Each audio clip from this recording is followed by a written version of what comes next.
checking the rough idle. So we changed already the plugs, you see.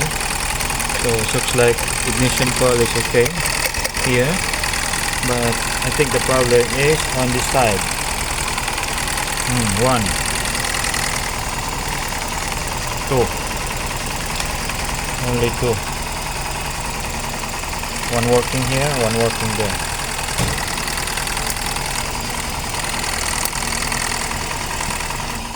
This one is okay. Start.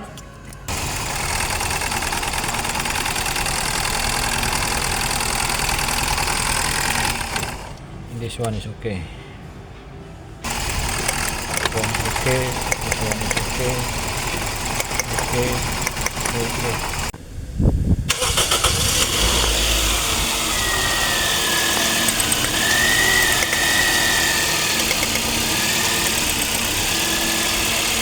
So the injector is faulty. One and two. Okay.